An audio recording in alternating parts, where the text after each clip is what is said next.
indicated that you don't believe in systemic racism. What is your definition of systemic racism? Let me answer the question that you've answered. Or does it even exist in your mind? Let me answer the question this way. One of the things I think about, and one of the reasons why I'm on the show, is because of the comments that were made, frankly, on this show, that the only way for a young African-American kid to be successful in this country is to be the exception and not the rule. That is a dangerous, offensive, disgusting message to send to our young people today, that the only way to succeed is by being the exception.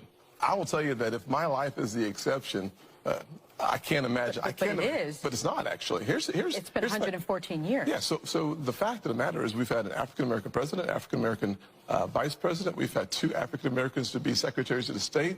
In my home city, the police chief is an African-American who's now running for mayor. The head of the Highway Patrol for South Carolina is an African-American. Still exceptions. In 1975, there was about 15% employment in the African-American community. For the first time in the history of the country, it's under 5%. 40% homelessness. And 50% of the folks in our community get 13% of the population. You had a chance to ask the question. I know that I've watched you on the show that you like people to be deferential and respectful, so I'm going to do the same thing. That is true. So here's what I'm going to suggest. I'm going to suggest the fact of the matter is that progress in America is palpable. It can be measured in generations.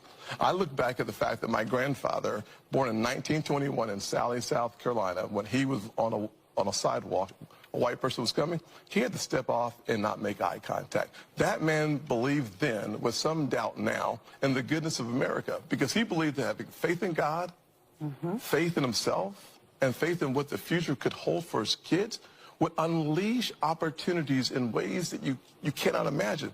Every kid today can look, just change the stations and see how much progress has been made in this country. ABC, NBC, CBS, ESPN, CNN, Fox News all have African-American and Hispanic hosts. So what I'm suggesting is that the yesterday's exception is today's rule. And for us to suggest... So America has met its promise. No, of course, the concept of America is that we are going to become a more perfect union.